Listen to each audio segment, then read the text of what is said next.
Welcome to Where There's a Will, There's a Way. The aim of this podcast is to raise awareness for mental health. So I'll play a video first, right? It's anti-bullying, stop motion, and then come back.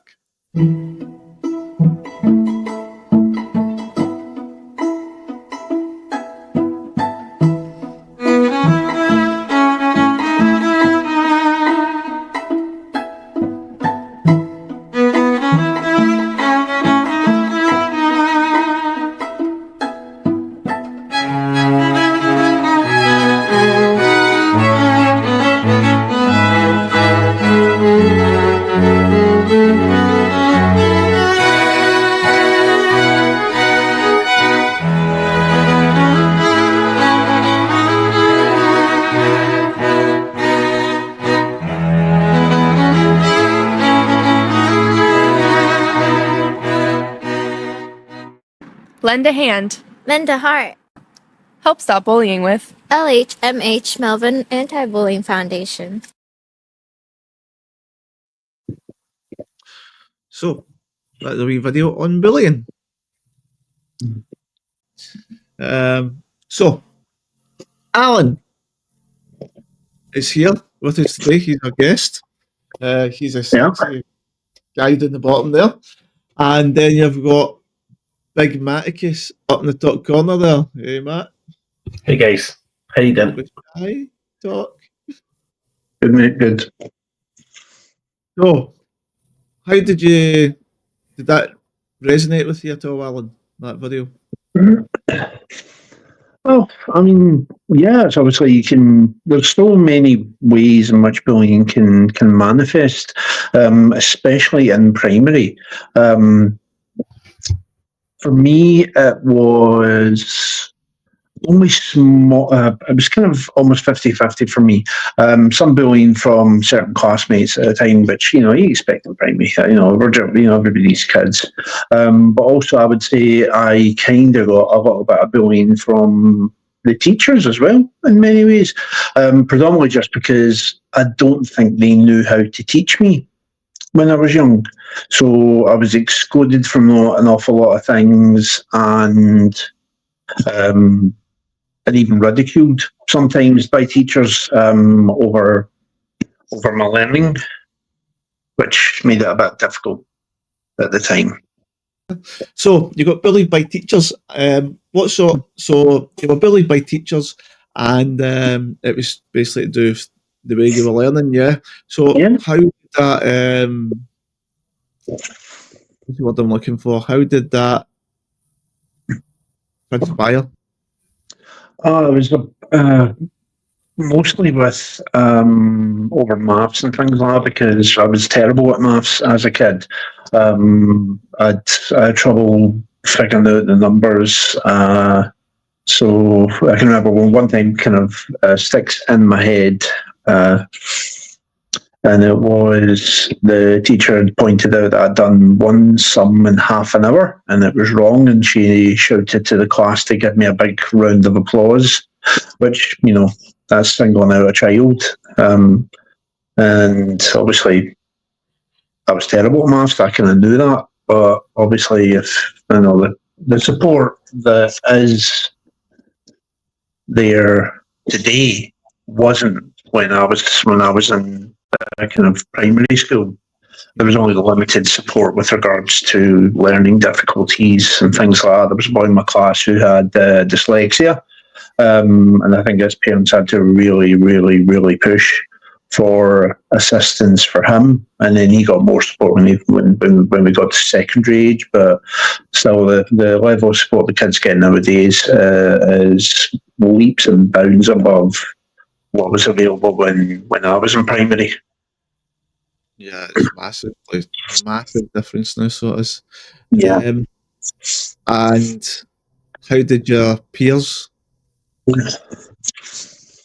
I mean, I had my friends in primary. Yourself included, obviously, because we've known each other since days in primary. Right. unfortunately not been able to shake you. You got a bad smell. I'm not joking, big man. Love you to bits.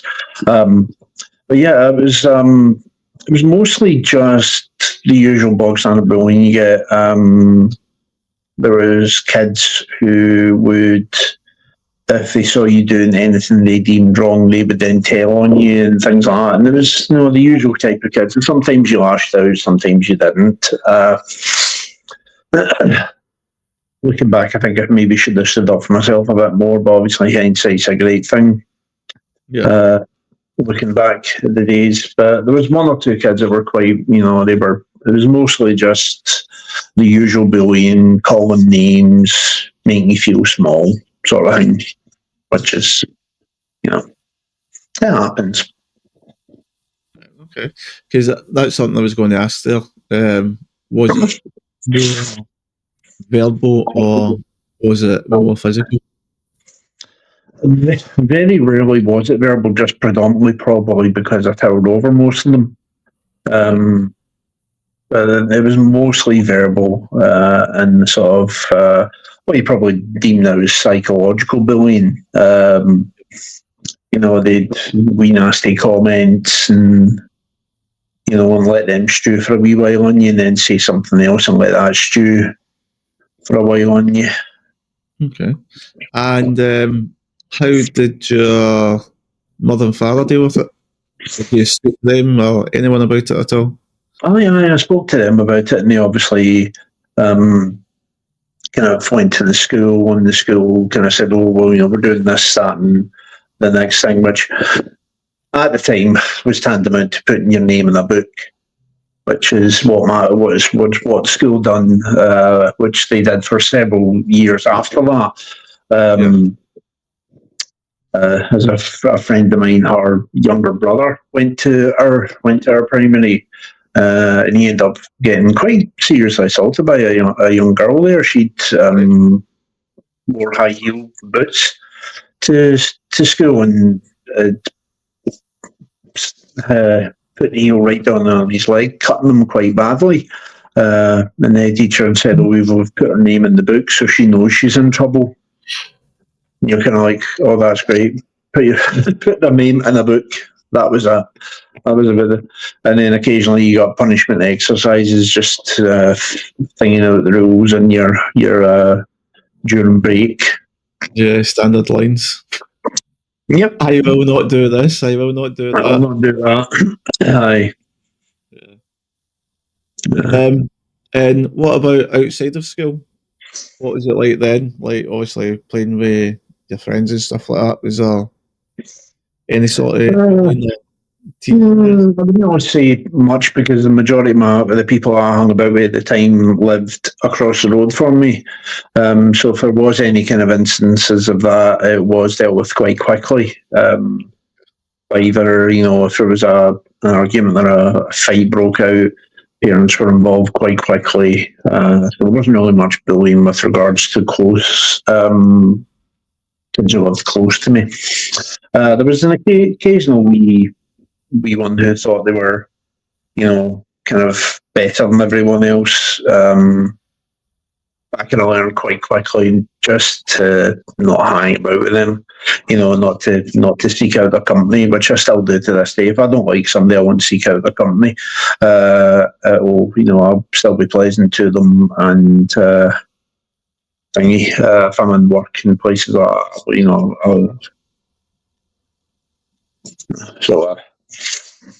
So kind of a lesson I learned quite early on. In my own experience, Alan, when I had my primary days, I would probably say if you marked out a 10, that I had roughly about 2 out of 10 bullying in primary school. But see, once it got to high school, that was ramped up to maybe, I would probably say 7.5 out of 10. In your experience, did you see a difference between bullying on the increase in high school, or was it less or so? Well, for me in high school, it kind of lessened out slightly, just because the majority of the people who were the people who did the bullying had went to a different school than myself. They'd went to another school, and I along with what went to Knightswood, which I really liked. There wasn't really much instances of bullying in that.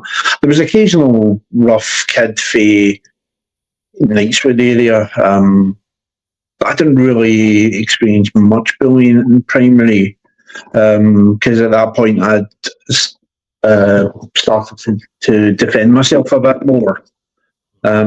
So with coupled that with my size, nobody really kind of thingied me. There was a boy one time, he tried to take a swing from me in the changing rooms, and I just full force kicked him, and I think he did about three sort of turns in the air and then hit the ground like an absolute ton of bricks and just laid there.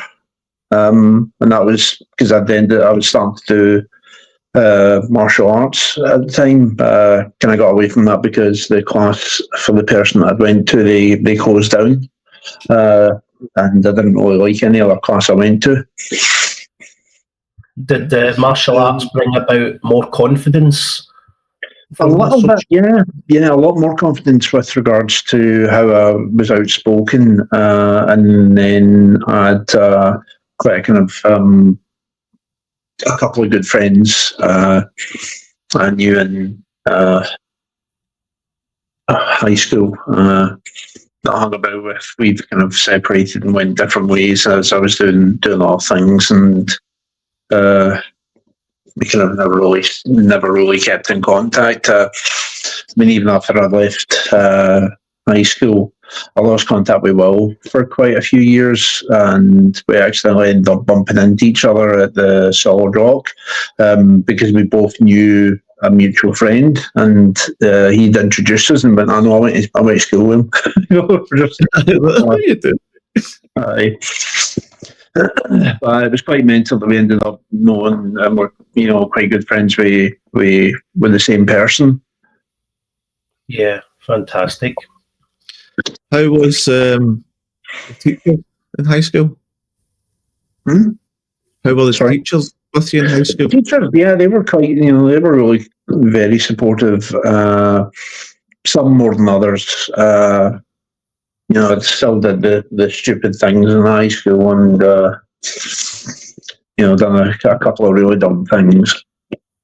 And but yeah, I don't remember much about high school with regards to any kind of bad times that I'd had. It was mostly just I remember the good times and enjoying it with laughs with friends. Enjoying things in the class. I remember it was modern studies. We had a substitute teacher, so we ended up watching. I think it was a Breakfast Club, and it's the first time I'd ever seen the movie. And and then she would teach lessons based upon that, which was quite good. And I thought it was a really interesting way of teaching, because obviously it was about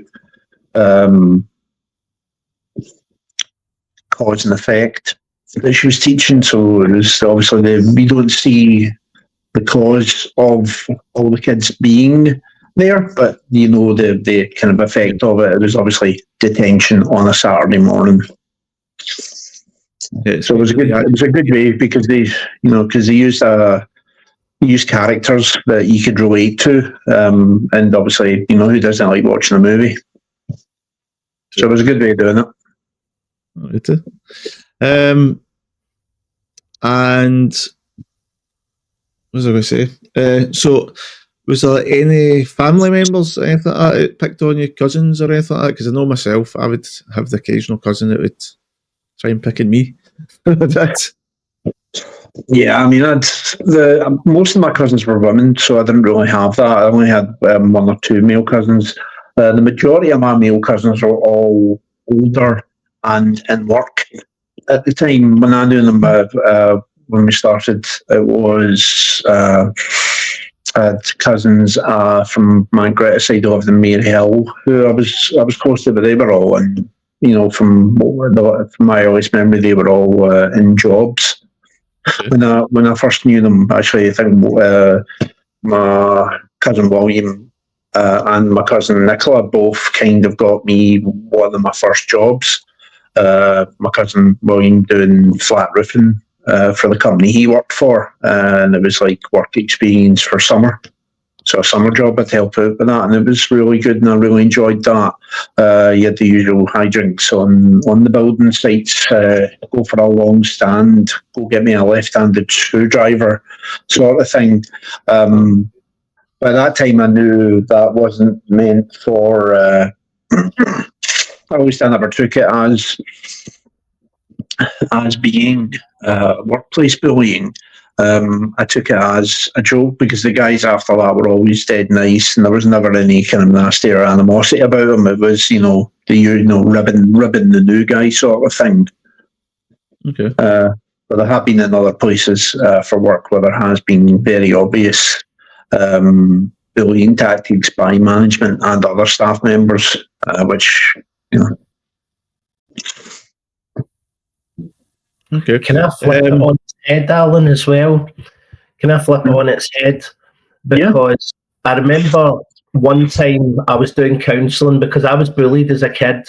And I remember one time I was doing a sort of like a hypnosis type of thing where the guy was taking me back into my childhood. And what happened was I had I caught a wasp in a jar. And then what I did was I put the wasp down the guy's back of his neck of his school thing, his blazer, and he genuinely did strip faster than Magic Mike because of and I was always thinking up until that point, why did I do something so horrible to somebody who I actually really admired and still do to this day?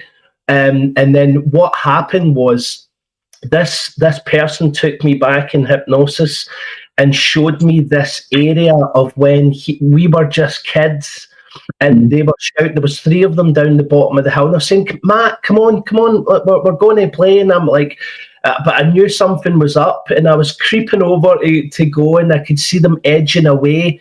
And they were, "Come on, we're going to play." And then as soon as they get round the corner, I could see through the wooden slats. They were sprinting away from me, and I woke up out that vision, and I told the man, and I said, "That's just silly kid stuff." And he said, "No, Matt, go back into that image, that vision, and then tell me how you felt as a kid." And I went back into that vision when I seen them running, and I thought, I'm frozen with hurt. And then I see why I reacted in a bullying fashion to him and that wasp down the neck treatment that he got. So see, in that respect, Alan, do you feel with what you're saying with the cause and effect that there's any areas of you that actually became the bully in your life? Definitely. Yeah, definitely.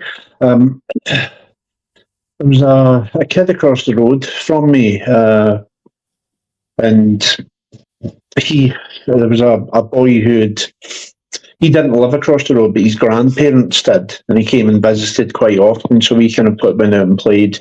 So there was one time when an argument broke out between us, and we ended up, he was quite a smaller boy, and I ended up twisting his arm, and he ended up going to the emergency room because I'd really done damage.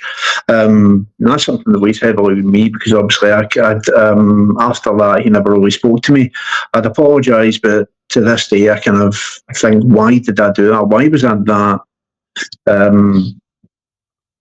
I think because the kid who was egging him on was one who was quite, I wouldn't say nasty to me.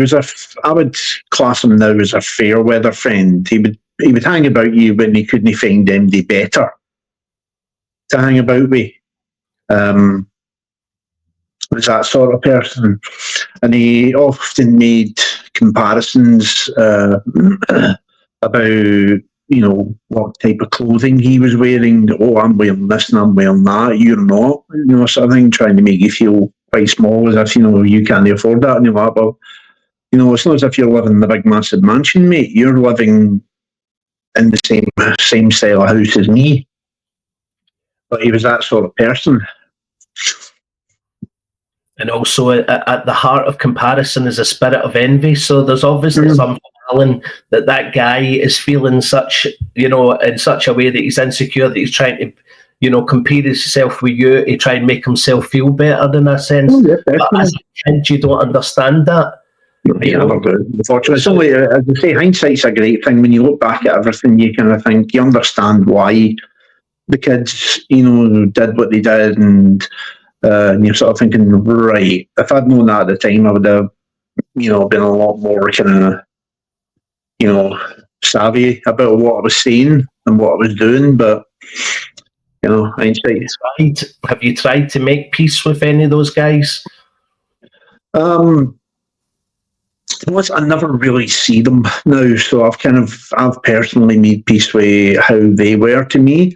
The person who it was, my mum's still really good friends with his mum, being the neighbour for 20 odd year, and so she's really good friends still with that person, and she had helped her through some health issues that my mum's had. She came up and visited her and made sure she had plenty of stuff when I wasn't able to get up for it.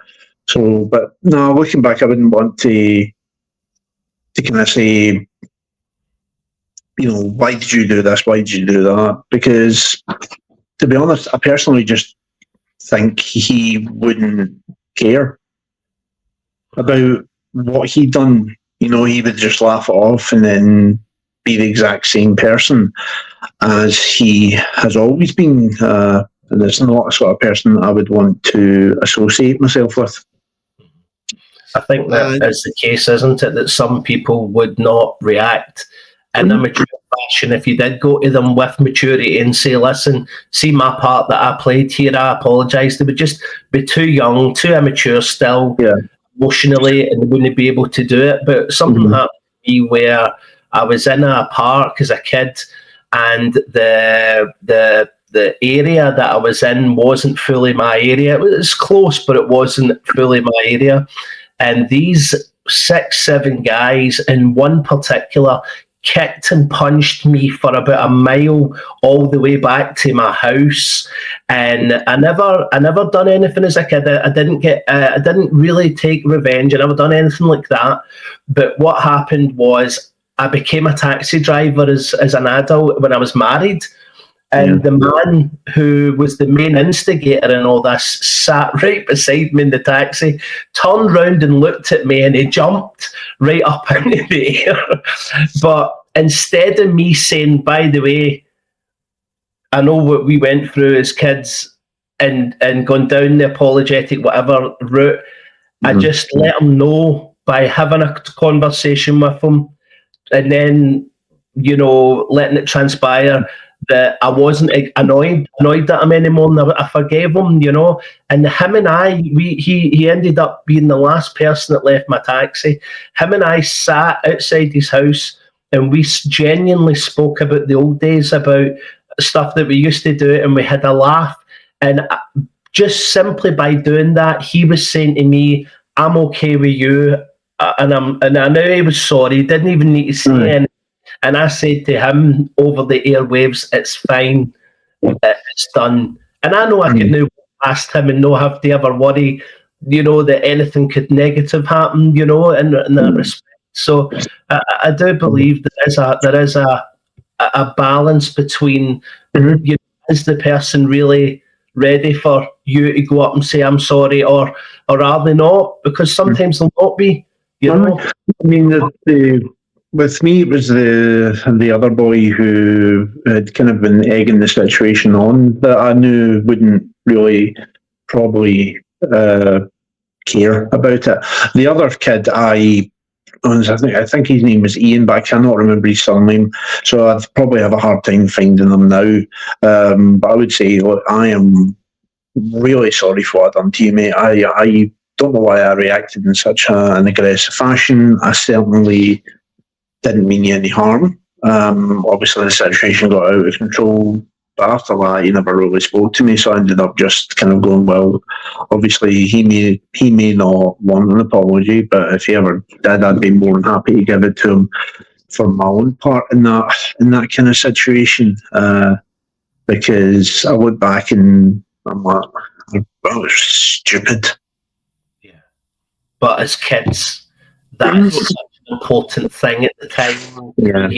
But as soon as you grow up, it becomes. But it can still stick with you. Some of that trauma can still stick with you, depending on how good or bad it was, And if you haven't reconciled it in your own mind, which is the first and most important thing, then it can stick with you for years, and you don't realise it.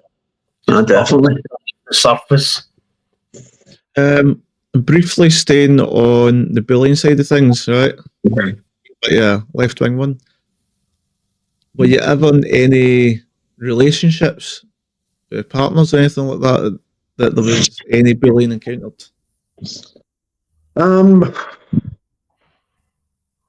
Maybe no. I was never in any kind of relationship like that. I was quite lucky that way. I know people who have been, and it's not a nice place to be in for them.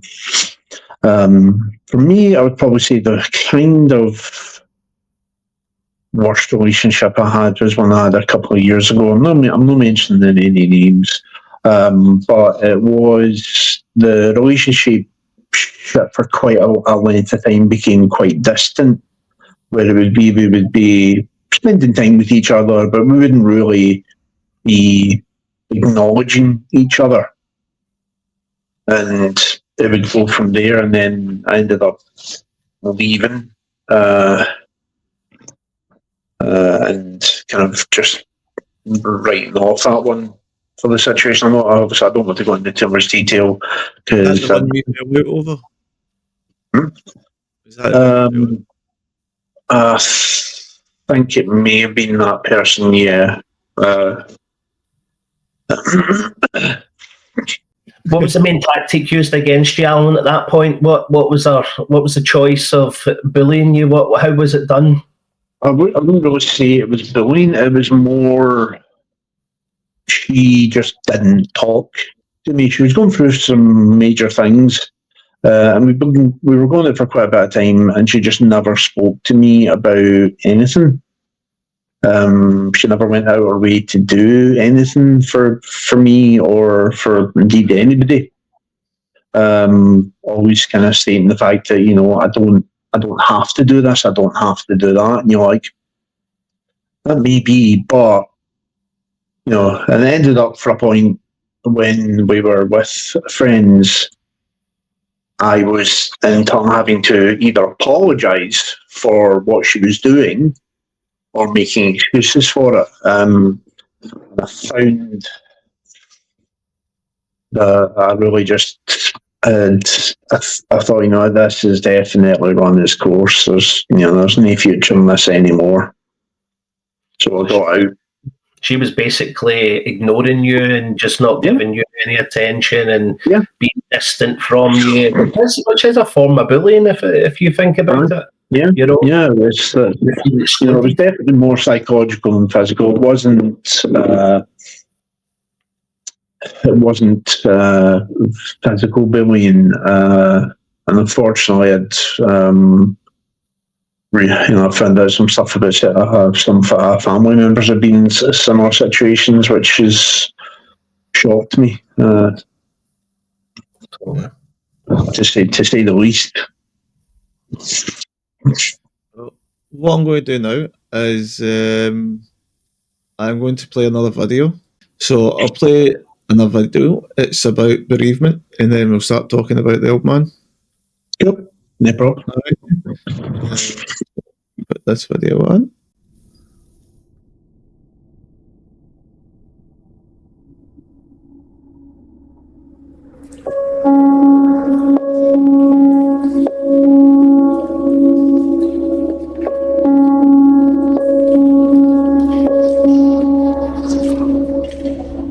What is this? I don't recognize this.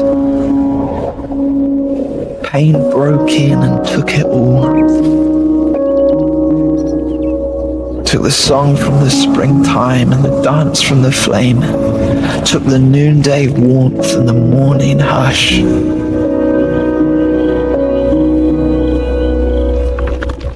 Now the ground's spilling beneath me. The ropes are uncoiling, the trees are leafless, the sky is torn.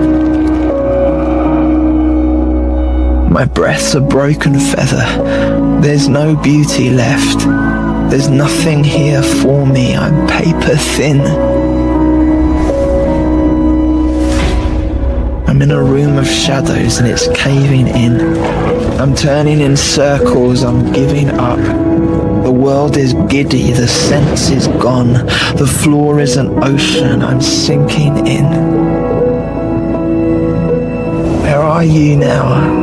Where is your touch? Where is the reason, the answer, the end?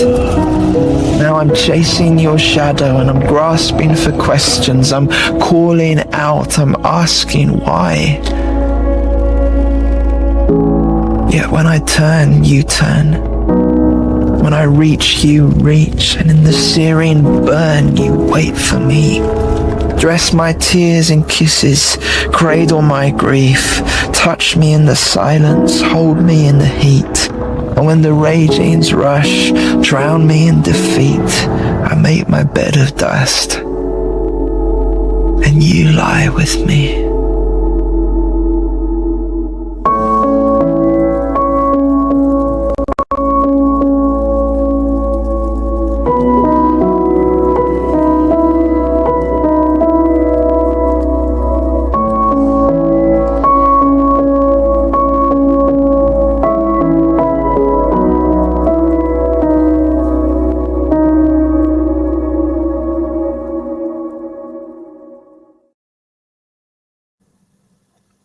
So, that was a wee video about bereavement.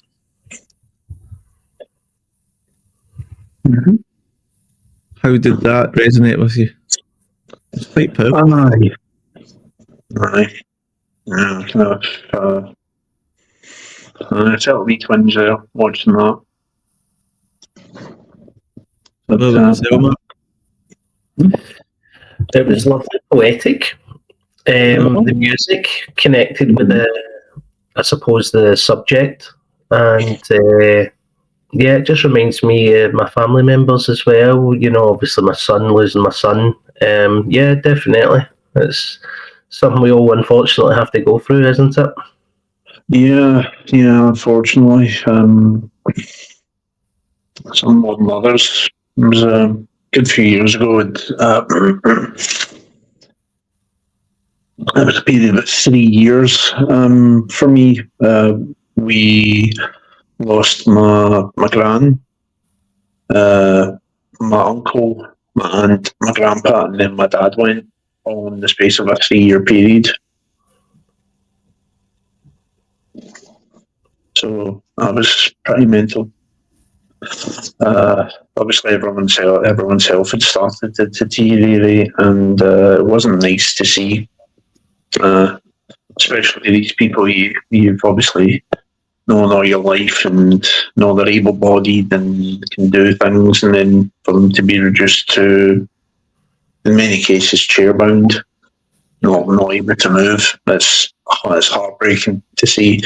But nothing worse than obviously if you lose a child and it goes, that goes quite quickly, and that is a brutal shock to your system.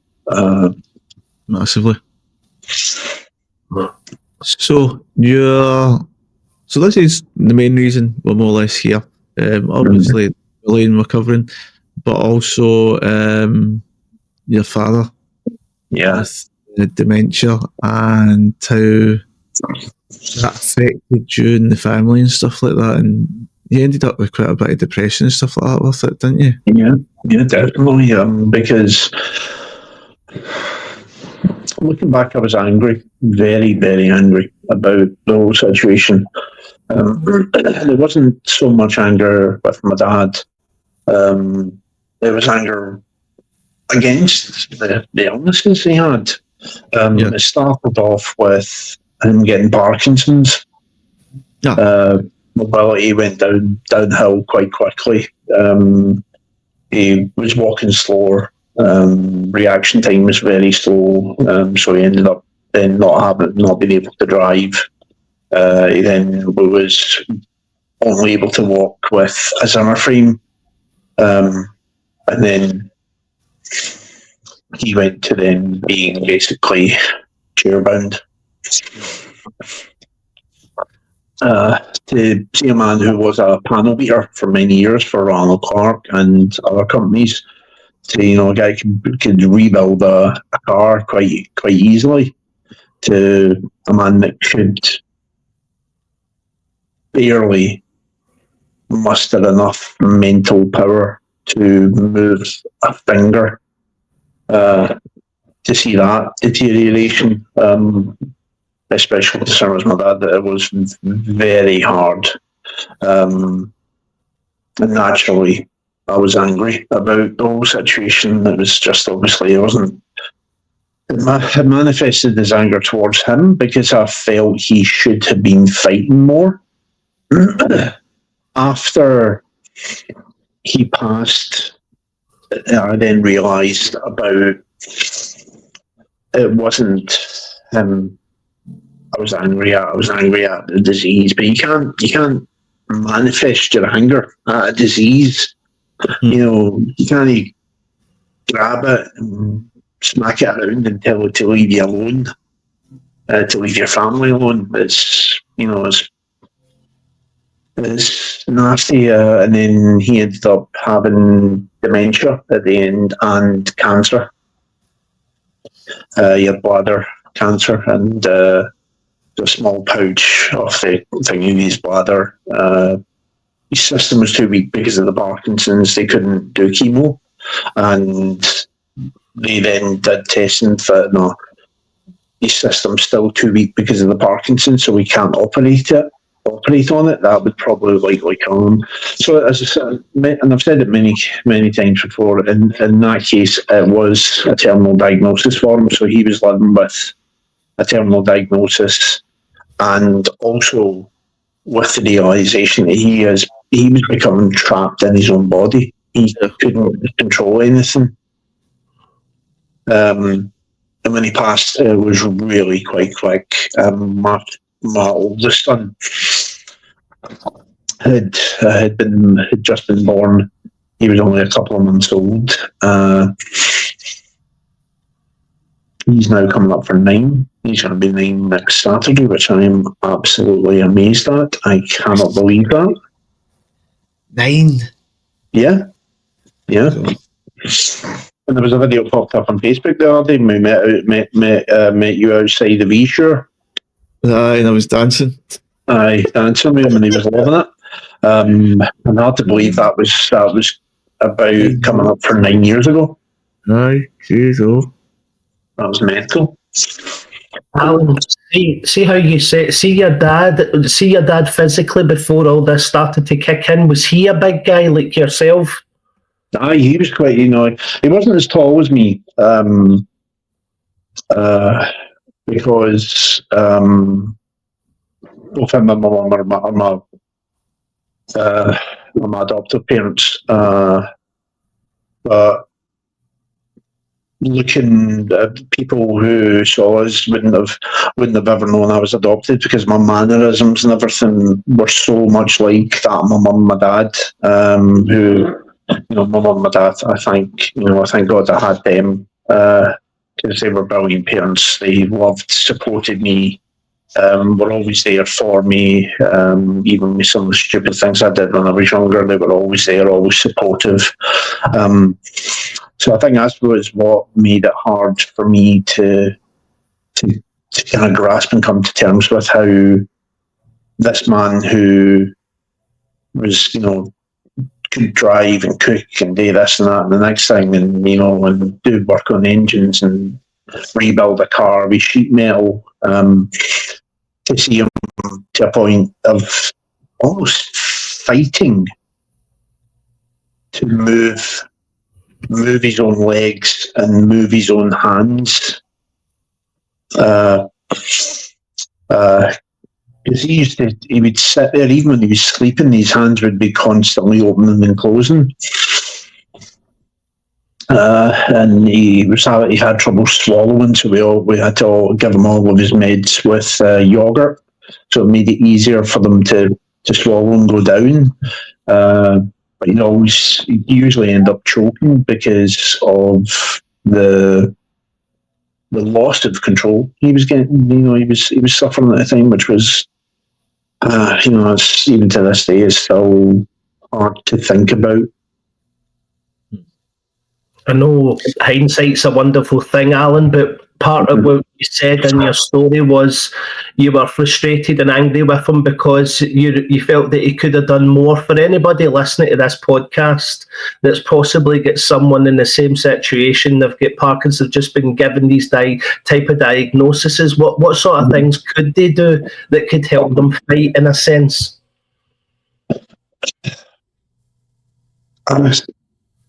Looking back, I don't think there's anything else he could have done. He did fight. It's just that I personally felt he didn't. But the thing with Parkinson's is a brutally nasty condition for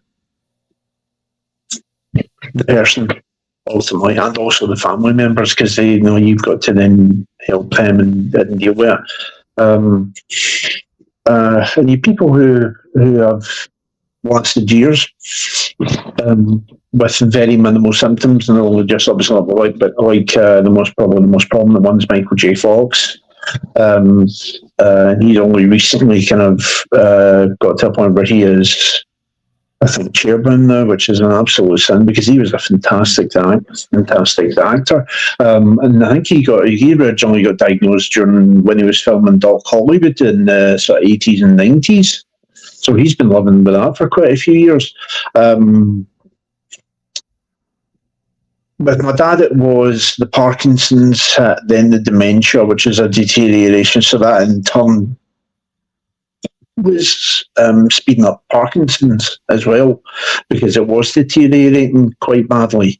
If I'd have to say, I would say, never ever accuse the person who has it of not fighting, because they will be fighting every second of every day to try and maintain some control of their own body, because if they didn't fight, they probably wouldn't be able to move. They would probably just be locked. And that's kind of hard to see when you see someone who, means that much to you, and to see them basically waste away and get locked into almost like a statue form of their former self, which is harrowing. So I don't think. You think that possibly what you were trying to do is a solution to what the problem was, because ultimately you didn't want it to transpire that he passed away at the end, and that was a kind of way for you to slow it down, so to speak. I mean, I'm still dealing with it. About that, still. The thing I think is I miss them most because I've got kids now, and I'd love to tell him all the stuff he got up to, because I know he'd laugh his head off at it. And I want to tell him about my day and things like that. And I miss that the most about my dad, because my dad wasn't a great talker. And looking back, I should have forced the issue and talked a lot more with him. I try to think back about conversations we've had. It's it kind of reminds me what I've lost. It's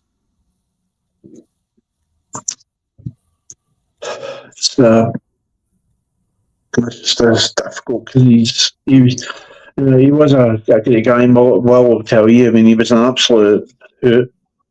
Most of the time, He'd always have a laugh and a joke with people, and he was always welcoming to everybody.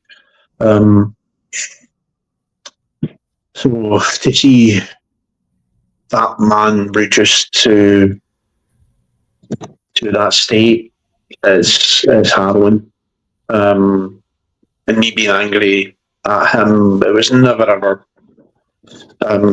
Looking back, it was never ever actually. I was never ever angry at him. It manifested towards him because I couldn't physically attack what was causing it for him. I couldn't, knock the living mince out of Parkinson's, or the cancer or the dementia and tell it to leave him alone because he doesn't deserve it. I remember I hadn't seen him in about, was it 15, 20 years or something, wasn't it? Yeah. And I would always see him at the Roadhouse because I'd go around quite a bit and play football or whatever. And then that day I seen him for the first time in years and I was shocked. But I was still obviously being myself and that. But the good thing was he still had his sense of humour. It was like the shell of what he used to be. Aye. But his sense of humour was still there, which was good to see. Aye. I suit each other. Aye. That was a Garvin Lee, wasn't it? Aye. That was one of his good days, so it was. Aye. That would have been just after we'd started to put him into respite a few times for that, and my mum couldn't seem to let go with helping him. I'd get up in the morning and my mum would already be out to go to get a taxi to go to the nursing home to get him up and get him showered in the morning. And my mum's not exactly the biggest person in the world, and my dad was quite heavy at the time, so she'd be doing that and lump him into the crane thing to get him sitting on the chair that he could go into the shower, taking him in, showering him, getting him dressed, getting him all sorted. And then we ended up having to put him into permanent care because we couldn't cope. He needed more care than we were able to give because we were still working at the time. Even though my work at the time had given me set contracted hours, 8 to 4:30 Monday to Friday. Whereas prior to that, I could have been working to 10 at night sometimes. And this way it was a bit easier. But yeah, when we put him in there, he started to deteriorate quite quickly. And we ended up went to visit him one day as we were going into town to go to the Modern Homes exhibition at the SECC, and he seemed fine. He said he hadn't been out of bed, and the people had said he hadn't been out of bed in a day or two. He said he was just really tired. So we made sure he was okay. He saw Ollie, who he absolutely loved, called him his wee bird. And then we went and we got a call the next night saying he took a turn. So we ended up in Monklands and then the next day, next Monday night, Tuesday morning, the next day, he was gone. So it was over a 3-day period that he literally went from being okay to gone. And the last couple of hours, he was just lying there. He wasn't conscious. The breathing was very robotic and laboured. Very shallow. Yeah, it was inhale, exhale, and it was almost as if it was artificial. One thing I'll always regret is not being there for his final moments. We thought it was going to be hours. So I went, I'm going to jump down and get a quick coffee and some tea. So literally we went down, sat, I took one sip of coffee, my mum phoned and said, you better get up, it's time. So by the time he got up, he'd actually passed in that time frame. And that sat with me for a long time. I felt as if I'd failed him in some way. That I wasn't there for him for his final moments. But a friend of mine, he kind of mentioned something to me, and it gave me comfort about it. And it's that every parent, regardless of their age, wants to protect their kids. So him knowing how I feel about death,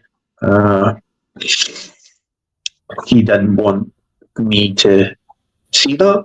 So he passed away when he knew, in some level, he knew I was out of the room, so I wouldn't have had to witness that. And that was his one last attempt to try and protect me. So that gave me a lot of comfort about that. Because a friend of mine, his father had quite severe Parkinson's, and he ended up going down a similar route as my dad with dementia, to a point where he was sitting talking to him, and his dad looked over and said to him, I don't mean to be funny, son, sorry, but who exactly are you and why are you talking to me? And that was his own, he didn't recognise his own son. So, I can only imagine how that made him feel. I experienced that with my uncle Graham. Right. He had Parkinson's, like, he said that to me and I was just like, what? So, Then it came back, type thing. Yeah. But, seeing him get upset that he couldn't remember who I was, it was like, wow, this is a bit much to handle. Mm-hmm. So when it passed, right? How did you feel, and how was everyone around at the time? We were all in shock about it. We didn't. But looking back, we should have contacted more people. We contacted close family and things like that. But we never let him do his work. No, and looking back, that was a mistake. We shouldn't have done that because he was quite kind of well liked. He was really well liked in his work as far as I'm aware, anyway. So we should have told people, but we had no contacts because my dad wasn't a great one for keeping notes of people. He would mostly just remember their phone number. They never ever wrote it down anywhere, so we never really had any way of genuinely contacting any of his old colleagues to let them know. When he passed, it was, for me, after he passed, it was really bittersweet, and it still affects me to this day. It's Father's Day, because my first Father's Day was just after he'd passed. Yeah. So it always was a bit bittersweet for me. I love it because it's Father's Day, but it always reminds me that I'd only just recently lost my own dad about that time. So always it does kind of still affect me to this day. I'm always a wee bit down on Father's Day, which I don't think would ever actually probably go away. And how was your mum with it all? How'd she cope?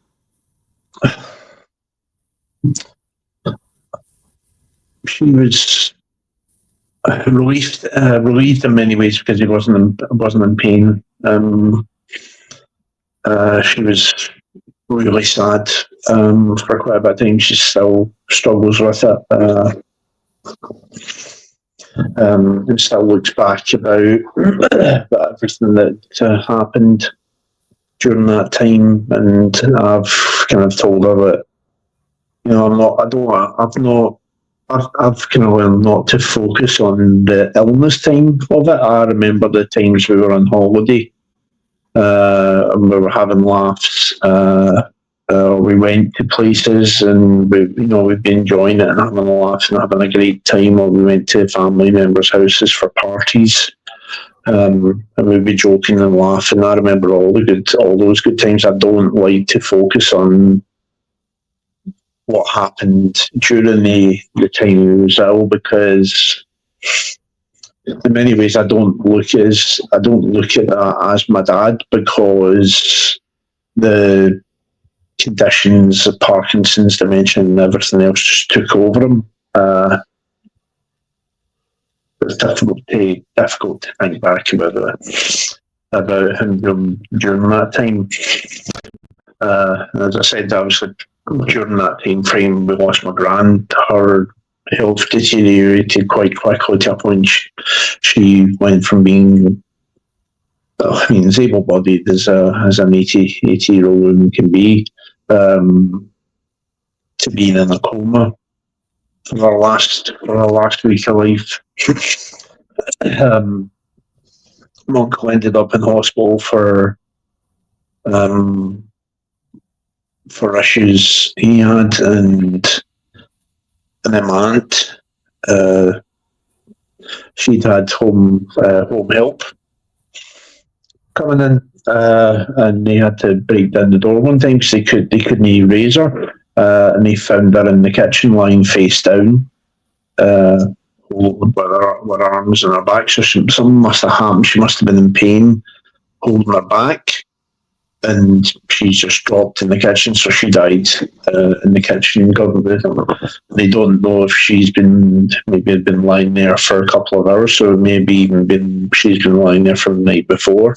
So that was harrowing to think about, because although at the end we never got on, my uncle and me, but I still loved him and missed him. See, just what you're saying about just going back with your dad and everything, Alan, and obviously you feel so strongly about him, you can sense that. What I can see is the sort of education and influence he had on you in a positive sense as a father. And then after that, when he was about to pass away, it was almost like the start of your fatherhood was just beginning. And it's such an interesting transition over. But see, if you look at all the stuff that he did for you and the values he would have instilled, what do you think you would carry over towards your family and take over that you would like to keep on going in memory of him? I would. I think that he'd want me to kind of be, and I am there for. I hope I'm there for my kids whenever they need me, and I hope I'm a good father. I don't always kind of feel that. My youngest, he's just turned 2, and he's just an absolute wee ray of sunshine. Absolutely his ray of sunshine. And the stuff he does, he always does it with a smile on his face, which makes me feel happier.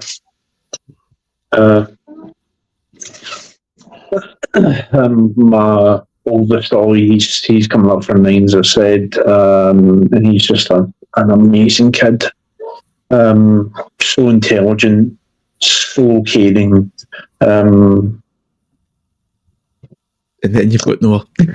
Aye. Then you've got my middle child, who's an absolute law unto himself. But he's a sensitive wee soul as well. He just comes out with some of the most hilarious comments, and it is just the complete innocence of childhood with him. It's not meant to be, for him, it's not meant to be mean. It's him just making a comment. And I see an awful lot of myself in him, which is probably, I have been to be a bit more critical of him, and then else because he reminds me so much of myself at that age with some of the stuff he gets up with, and I want to try and protect him for that, and I kind of, I also know that he has to try and make his own mistakes, because that's how, if he doesn't make mistakes, he's never going to learn. Exactly. And that's the one thing. My dad never tried to shield me from life. He always kind of said, look, you're going to make mistakes. You're going to make them. He said, never worry about making mistakes, because if you worry yourself sick about making mistakes, you're going to make big ones, and then that's when situations occur. He said, if you don't worry about making mistakes, just accept them and move on. Exactly. But never ever ignore mistakes. Learn from it and let it kind of guide you to be a better person. That's the kind of thing I've always kind of took from my dad, because he always worked. He never was one for not working. And he liked an occasional wee dram, as we all do. Although I'm more of a rum person than my dad. My dad was fond of a nice whiskey, but he didn't like the posh stuff. I always used to try and get him posh stuff at Christmas and his birthdays and things like that. I'd always get him, bottles of Aberlour and, a nice wee one here and there. And my dad's favourite whiskey was Chivas Regal. That was the one he loved above all. But he was a great man. I'd miss him dearly with the comments. And the comments he comes out with remind me so much of Noah as well. So that's what I think, because I think he's kind of instilled that in me, where, it's always like, I'm trying to articulate it, but in some cases I'm not able to kind of put it into words, shall we say, because it's more than words. And well, where would you say you gained acceptance of his death? Obviously, everyone knows you don't really accept it today, but like the acceptance and the acknowledgement of, right, this has happened, right, now I can put it to bed and try and move on with my life. I'd say it was probably about 4 or 5 years after it happened. Right. What was that defining moment? I was walking to work one morning, sort of muttering about stuff the kids had been done. If the kids do anything, I'd go out for a walk. I'd walk to work. But what I'd do is I'd mutter to myself as if I was talking to my dad, telling him about the stories and the stuff that Noah gets up to and all he gets up to. And it was almost like, if I had to put it into words, I'd say it was almost like a wave washed over me, and where previously I felt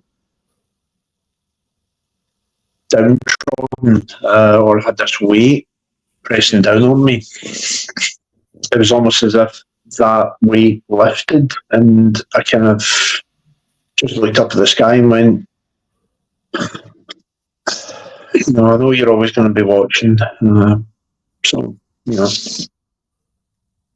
you'll know the stuff the boys got up to. I don't need to tell you. I never let the boys forget. Whenever they're up in their grands, they'll always go in and say hi, Granda, to the photo of my dad. And sent a few photographs. There was one that was many years ago. He was at a wedding just before, I think, the diagnosis. And I'd sent him one that was just after my oldest was born, and to see the difference in the person from one photo to the other, and that was only a couple of years. It's staggering. So it kind of shows you how quickly it took over him. He's in a much more peaceful place now, so he is. Aye. So, Yep.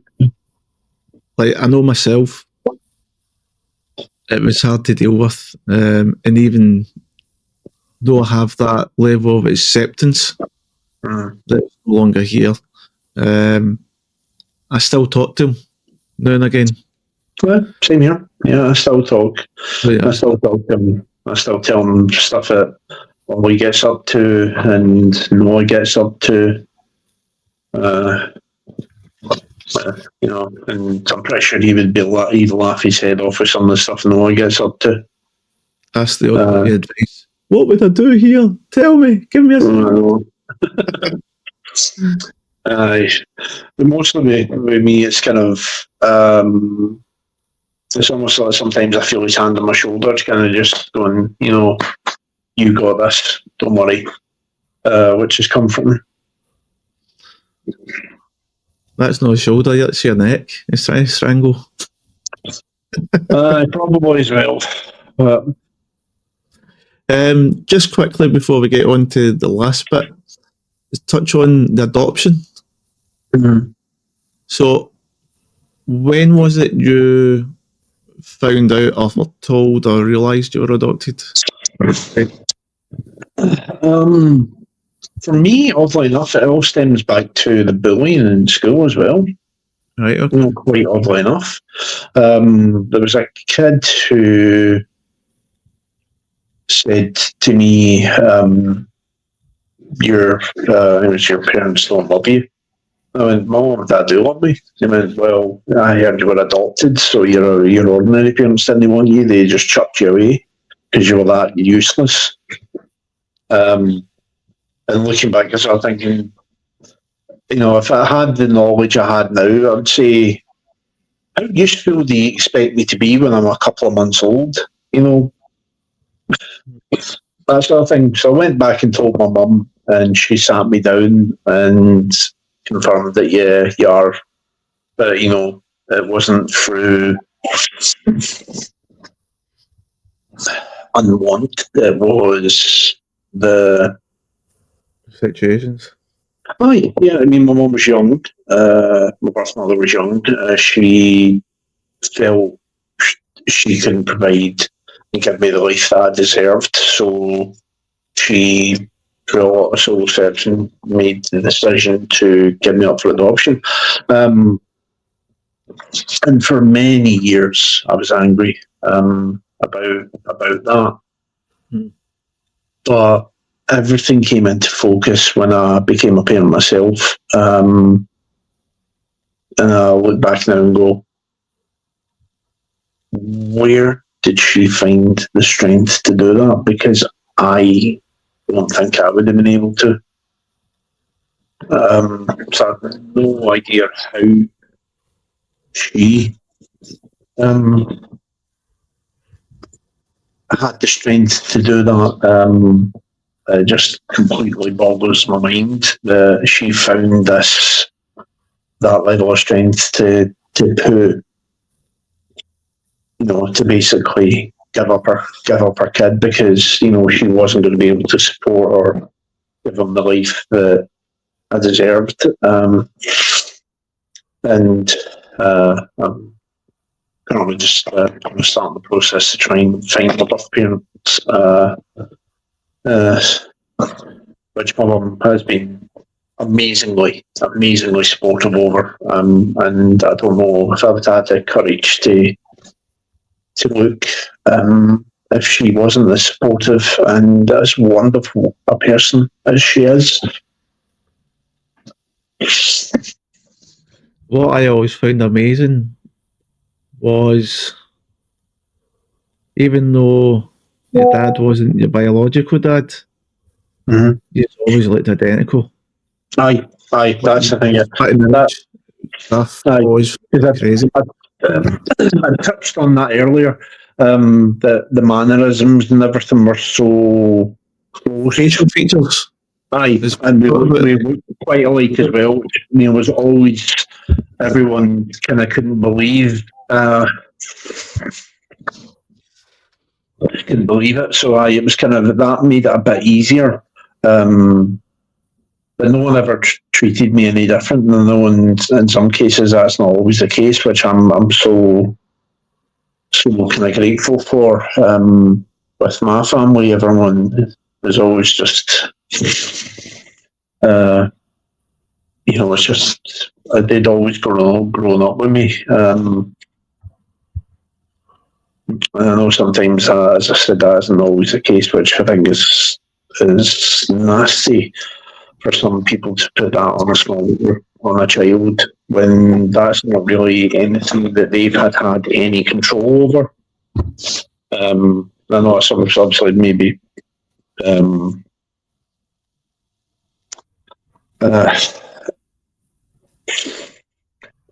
but for me, I don't want to think what my life would have been like without my parents, because I probably wouldn't be where I am today with my fiance and my three kids, and I love it. I love them all to bits. I may have been somewhere different. I may have been dead. I don't know. And in your teenage years, because I know for myself, I found it hard to a degree. 'Cause obviously you're going through hormone changes and stuff like that, and then you start to get your own sense of mind and thoughts and stuff. So I'd always felt the odd one out and that I didn't belong and stuff. Did you ever have any of that feeling or any resentment towards them? No, not towards my mum and dad. No, because they were always just my mum and dad. I was only a couple of months old when I was adopted, so I never knew anything different. So I'd always grown up with him. I never had any of that resentment. The resentment I felt was, as I'd said previously, was towards my birth mum for giving me up. So I'm thinking, why me? What did I do to be thrown away? But looking back, as I said, I was angry for quite a while. But it all came in, as I said, it all came into focus when I became a parent myself. And I understood just everything clicked in the position. And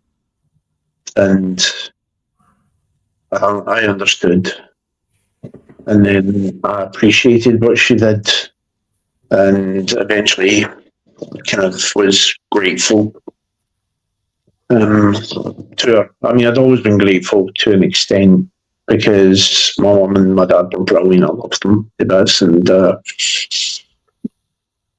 they loved me regardless of some of the crazy, stupid stuff I did. But yeah, I'm grateful for her because I think I would, if I was in a similar situation, I would have been probably very selfish. I wouldn't have been able to give up my kids, and that would have if I was in that situation, it would have been the wrong thing to do. So she done the right thing, and I'll always be thankful for her for that. Okay. And fine, actually, before I move on, is there anything else you want to ask, Matt? I'm just looking and seeing the parallels between you and Will's lives there. I mean, it's interesting, isn't it? Because you went to the same school and you were friends as kids as well. But obviously, Will's story ended up finding his dad, and Yeah. Is that something that has inspired you to say what you're saying about actually going and looking for your birth mum? Yeah.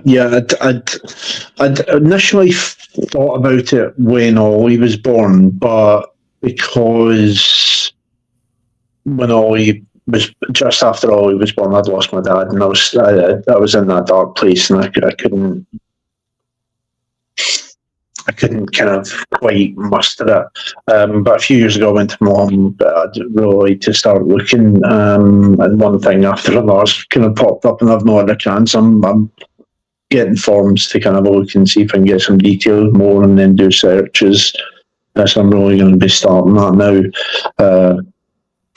But yeah, for me, it all came into focus, and I really got the desire to look after I became a parent myself. It's just life, as it always does, gets in the way of everything that you want to do. And never gives you an opportunity to kind of do what you want to do. It always tells you what you have to do. Yeah. Exactly.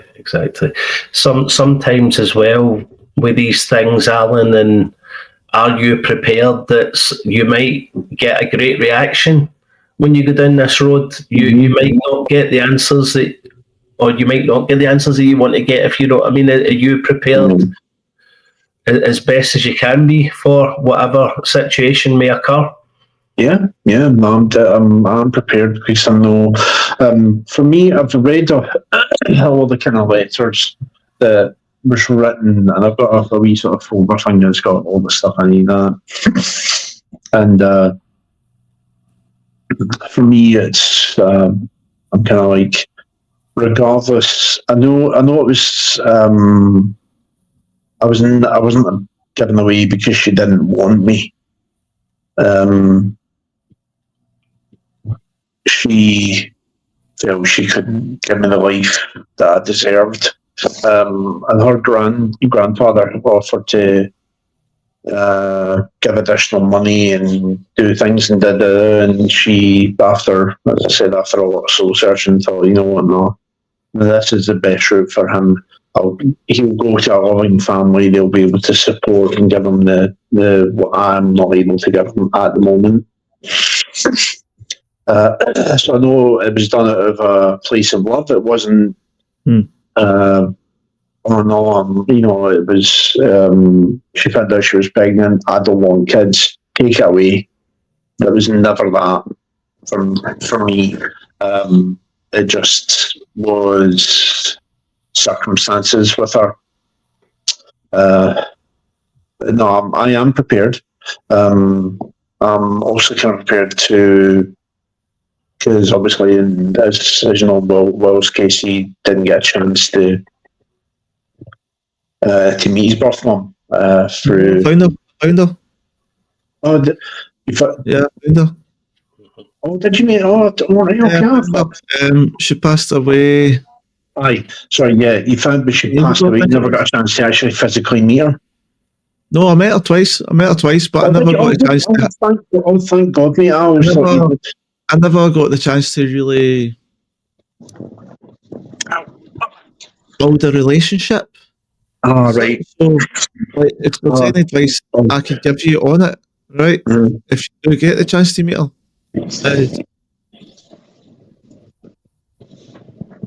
don't have any expectations at all. Right? Because when I first found her, I was like, right, I found my mum, found my biological mum. She's going to want to see me. She'll want to know, blah, blah, blah. Right? So I was excited. And you could tell there was no maternal instinct from her. Aye. And all she wanted to do was go around Glasgow and find other relatives. It was like, oh yeah, it's good to see you. Nice to meet you, blah, blah, blah. But it wasn't, so what have you been up to? Tell me about your life. You know what I mean? There was none of that. Whereas when I found my dad, that was totally different because he never knew anything about me. Aye. Yeah. I never knew you actually met her, mate. Sorry, I thought she'd I found her. passed before you. I thought she'd passed before you had a chance to meet her, mate. To actually meet her. Like, I met her twice, and then I went down to a funeral down in Kent. That was a weird experience. Aye, come on. Aye, so I'm obviously I'm prepared for that because obviously there may be a chance you may no longer be living. But for me as well, I'm in a very similar situation with Will, because she never told my biological dad about me. Okay. My dad is he doesn't know that I exist because she never told him. Maybe that's changed now, but she never made him aware of it, and so that'll be an interesting conversation to have at one point. You thought about going down DNA? I'm thinking about that. I'm currently just trying to see what I can get through the National Registry. That way to see if there's anything I can get for that. Because I don't know what information is actually on my birth certificate, so I need to get a copy of my actual original birth certificate to go down and then take that route, and I can go from there. I may do the ancestry DNA thing. That's a good option. So Yeah, I felt like the thing I sort of done you and it was matched to your uncle, didn't it? I felt like I manifested it because the first time I done it was ancestry, Aye. and nothing came through. Then I left it, and then Dad passed away, and I thought I'll give it one more try. I'll try my heritage, and I was going to try Forever Mean 23, I think it is. It's another one. But I'd been waiting about 6 weeks, 8 weeks before the results came through, and I'm like, someone's up there, Dad, or God, or whatever, and I don't believe in God. Put it out there. It's like he's talking about God. I don't believe in God. 2 seconds. Hello? Is that God? I'm just recording this now. No, Meta. Nah. Perso. Paso. So, yeah, I felt I manifested it because I was walking down the street one day and I was like, the results haven't came through. I was like, just please let me have at least this one thing in my life. Because I've never really, I don't have luck with anything. You know that yourself, Alan. And then out of the blue, boom, it's like, I broke down in tears. I was like, what the fuck? Sure. I know. Mental. Of all places, Greek. Die. Round the corner faced Sparta. Of all places. Oh, that's the thing. I am Spartan. I've got Spartan DNA. Aye. So Sparta! Ah! I know. So, Obviously, you know, it's nuts. and obviously, as I'd said at the time, you said you'd often given me, you know, the feel of a Greek in your thing, and I joked many times about that. You know, I never, my jokes are never for a place of anger or nastiness. It's always What do you say? a place of love. Because, you know, I don't know where I would be without your support over the years, especially after my dad passed away and you were, and I was really struggling, and you came up to Bellshill and we went out for a drink and sat there and chatted. In the pub, and he was, oddly enough, the pub we went into was right across the road from the funeral home where he was sitting, where he was lying. Yes. Saints and Sinners in Bellshill, a fine establishment. I'll have nothing bad said about it. Stab City.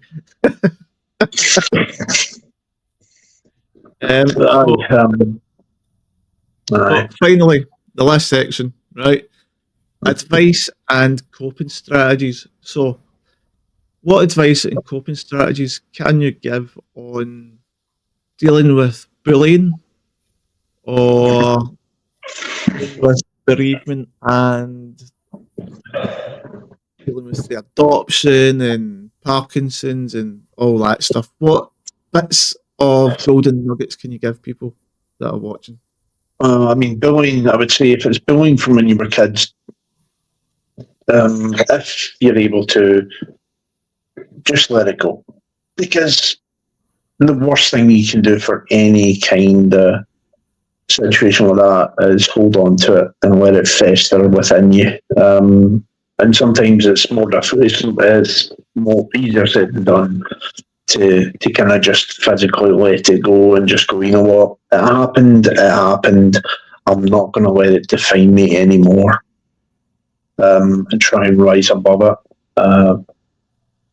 It's easier said than done in some cases. Some people have had a lot of worse experiences out there, and I would say to them, don't suffer in silence. You know, speak to your friends. There's places out there that will help.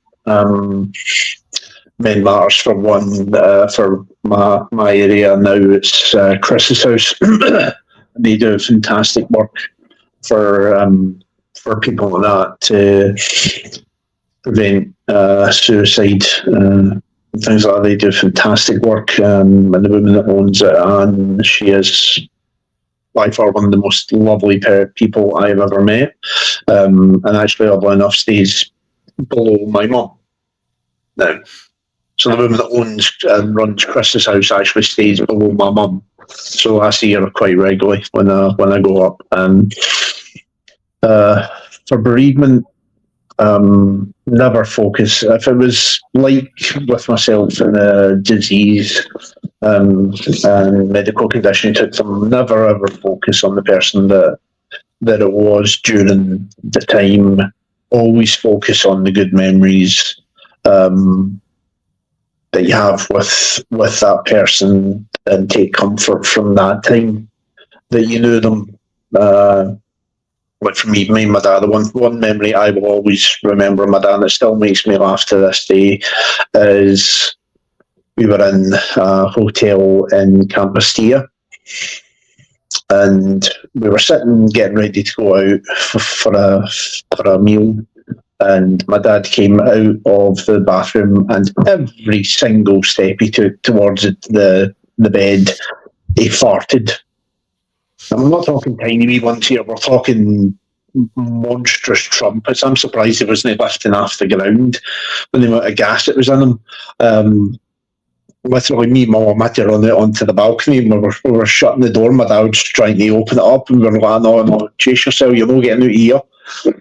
So he was running up and down, and you could hear him running up and down the hotel room, pumping at every single step. To me, it had me in absolute hysterics until we had to go back in the room and deal with the smell we knew. That's one thing that still makes me laugh to this day. But my dad, because that was the sort of person he was, he would find humour in tiny wee things like that. Back in college, he would fart everywhere he went.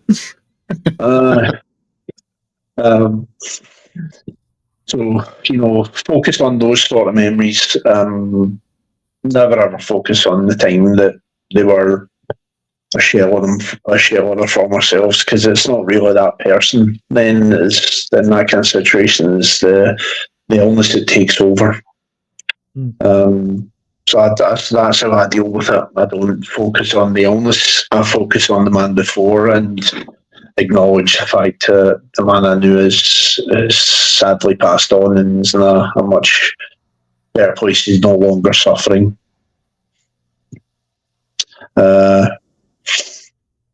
With adoption, obviously, it can be difficult. Some people feel that they never want to seek out their birth family, and that's not wrong. Some people do, and that they should never let anyone else's opinion stop them. Yeah. Because if you find your birth parent, okay, they may be in a situation they go, well, I'm sorry, I know you're my kid, nice to meet you, but I really don't want a relationship with you. And there is always a chance that could happen. But never let that define you, because you've for me, I had my mum and dad, and they love me and I love them. But never ever let anyone kind of deter you from finding out a bit more about yourself, because they may want a relationship with you. And like in Will's case with his dad, your dad just kind of, it was almost, I think it was almost instantaneously accepted you and welcomed you into the fold. Yeah. So I would say that would be a point to make is